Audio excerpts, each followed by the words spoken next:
Good morning, everybody. So we got a new project on the Corvette. We are going to be making the switch to a more aggressive catch can setup to what I'm hoping to circumvent filling the blower full of oil. I had the supercharger lid off about a month or so ago to figure out how much material I could take off the top of it to get my hood to close. And when I had the lid taken off, there was an incredible amount of oil inside of the supercharger. Obviously, I know that's somewhat normal, but it's a little bit more than I would think should be in there. Maybe I'm wrong, I don't know.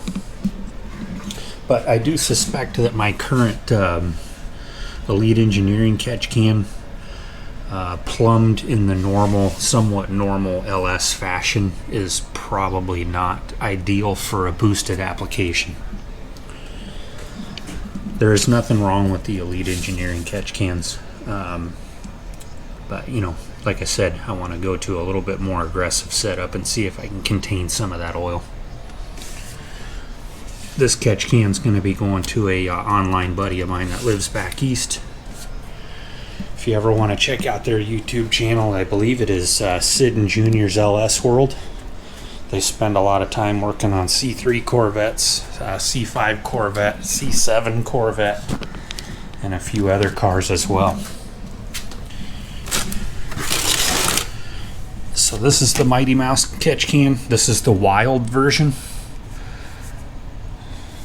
And so we got the can. I bought the head bracket because that should work for my installation.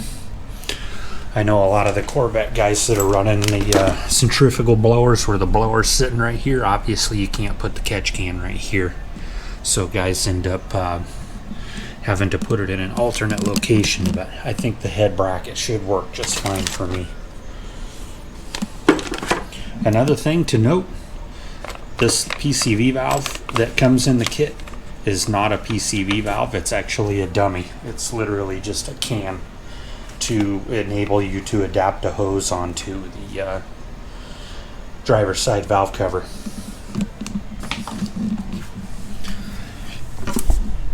This is the big hose we're going to be pulling off of the valve cover now. So it's kind of going to be in reverse of what I already had. So this is a Radium Engineering breather, valve cover breather. This is going to be going away. This is currently my fresh air source. So I'm pulling from the valley cover. It's drawing in through here. We're actually going to be reversing all that.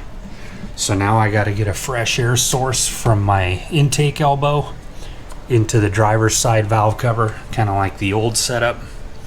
And then all the air is going to be pulled through the engine and out of the passenger valve cover into the new can. I won't be needing this because I'm using Holley valve covers. The Holley valve covers don't have a port for this. They only have this style port, one on each valve cover. This is going to stay capped. I do have to cap off my valley cover, which that kind of bums me out a little bit because I spent a lot of time putting in the CTSV valley cover and notching the block and doing all that fancy work. Essentially for nothing, because that's just going to get capped off now. In a minute I'll show the instruction that shows the layout for all of this. But to start, I need to get this old catch can off, get it boxed up, get this taken off, and then we'll go over building the bracket for the new catch can. The Elite Engineering catch can is out. Okay, so we got the Elite Engineering can out. I went ahead and spun the jar off of it. There's a fair amount in there. I've been working on power enrichment, which means pretty much under boost quite a bit. And I would have to say that that's probably 1,500 miles worth, maybe 1,000 miles worth. But there's got to be a good 2 or 3 ounces in there anyways, I'd have to say. So it was doing something in the boosted application. But I'm going to go ahead and get this cleaned up, and then we'll move on to setting up the bracket for the new can. Okay, so let's kind of go over this from the top a little bit. It's our instruction sheet. Actually, we're starting off with the what's in the kit. All the fittings, all the can parts. With the wild setup with this breather, makes a note to make sure that it's seated all the way down onto the can. The cylinder head mounting only works without EGR. I don't have EGR. Throttle body does not see boost in this application. I don't have a mass airflow sensor because I'm speed density. So this looks like a picture of the cylinder head mounting bracket. I don't have this PCV valve port because I'm running Holley valve covers. Here's a couple of the diagrams. Talks about where to drain the oil. It's got a sight glass on it. When to drain the oil.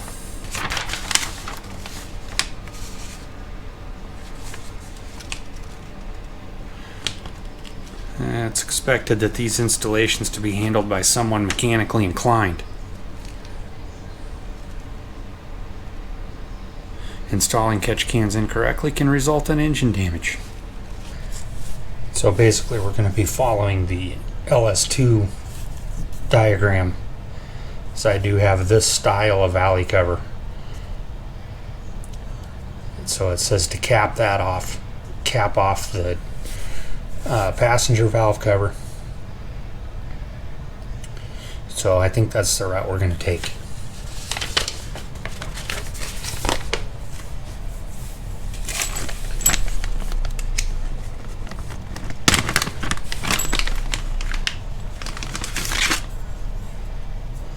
I think that's stainless steel.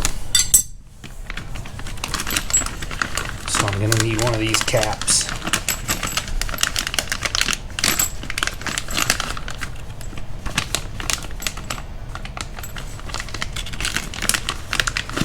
I don't know if this will show up through the garage door or not, or up against the garage door. But this is what I was talking about. This guy's just a hollow adapter.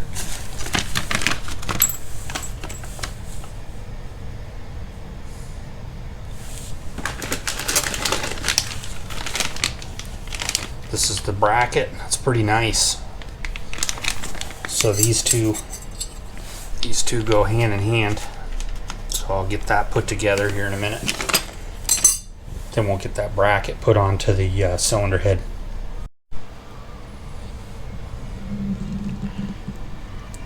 Here's the catch can bracket, loosely assembled.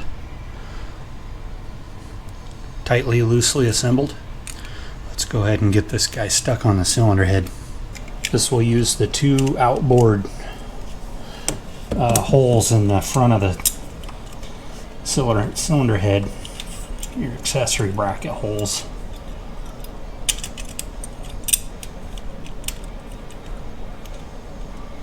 There's not a lot of space in here because the idler's in the way. Hopefully you can see that. Got clearance here on the valve cover. It's got a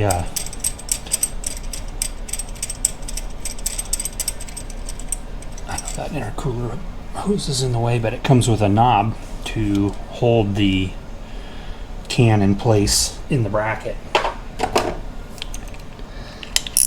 These don't need to be gargantuan torqued. Stop it, light. I think these batteries are on their last legs.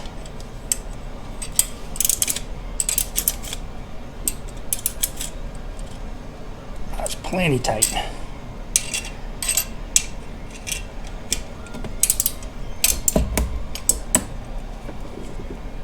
Plenty tight. So what I may end up doing, not that this pertains to your installation, is I'm probably going to shorten this hose up just a little bit. lengthen this hose a little bit so this elbow falls down inside of this gap right here. Okay, so the next thing is we got to take this port here. This port goes to your vacuum source into the intake manifold, or in this case the snout of the blower. So that's going to be just a tiny little piece off of this hose, and this fitting right here. All right, ladies and germs, I don't really know where I left off yesterday, so just gonna kind of wing it here. So yesterday afternoon I did get the fresh air side plumbed. Let me grab my flashlight.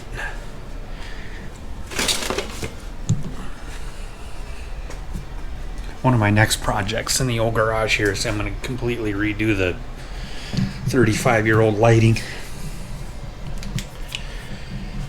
So fresh air, it's very simple pipe nipple into the air intake tube. That's real thick hard plastic in this particular installation, so I was able to thread a barb fitting in there, and then it's just a simple piece of tubing right here. Got it snaked up and back around, and then right there, let me see if I can get that in the shot better. It's hooked up to the nipple on the driver's side valve cover.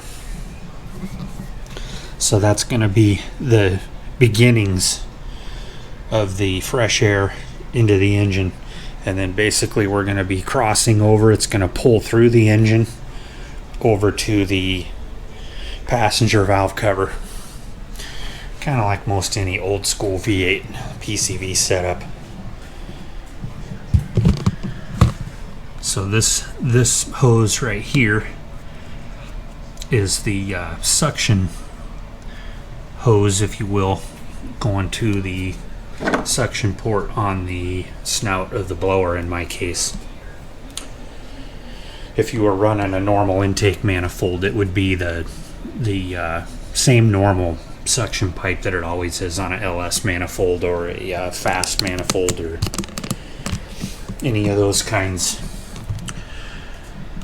So pulling the dirty out of the engine, if you were running a stock LS valve covers, you would use this special fitting right here that comes in the kit.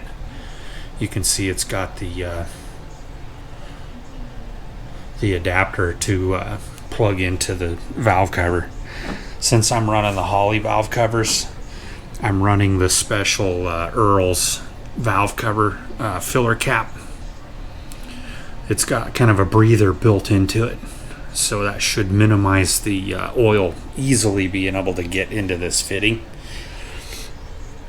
I had to run down to the parts store and buy this AeroQuip fitting in the old school blue so that I can adapt. I bought this fitting for my installation. It's a straight push lock, and then we're literally just going to put this piece of hose on here to complete the circuit into the catch can.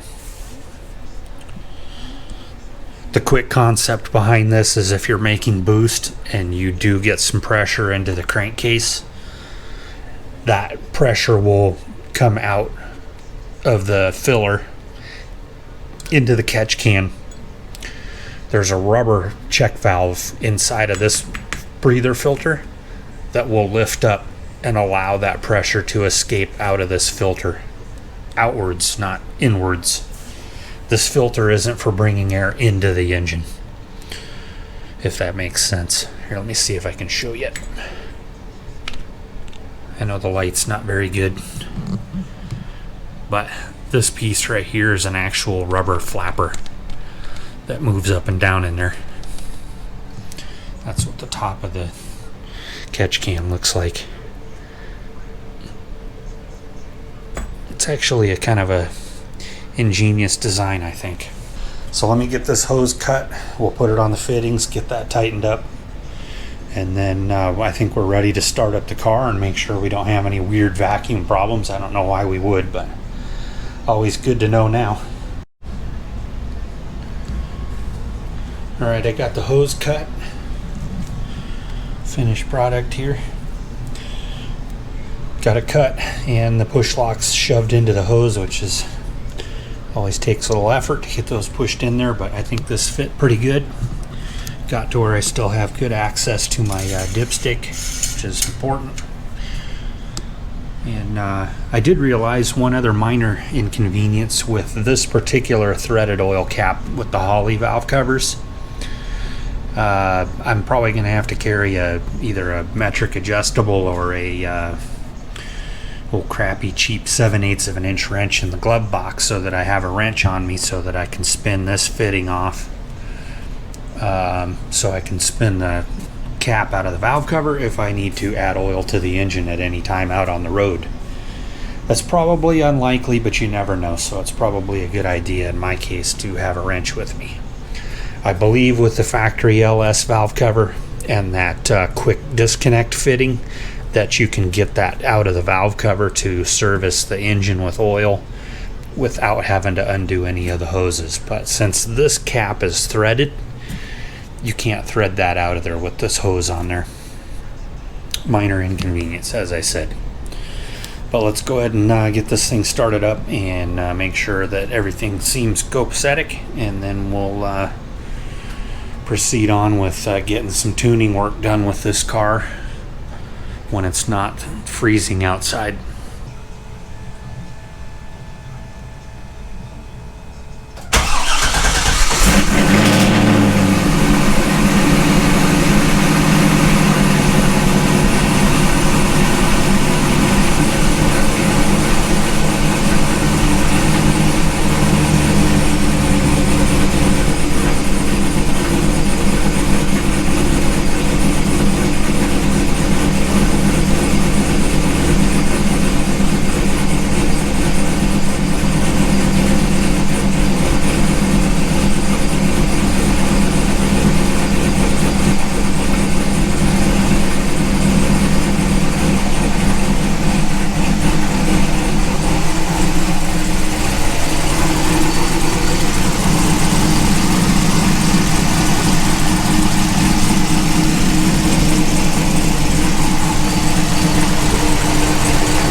Everything seems like we're ready to proceed on with driving the car.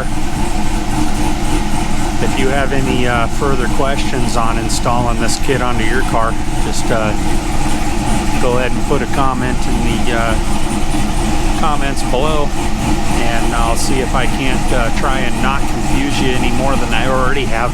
So beyond that, I think we're just about wrapped up with this one, and we'll catch you on the next video.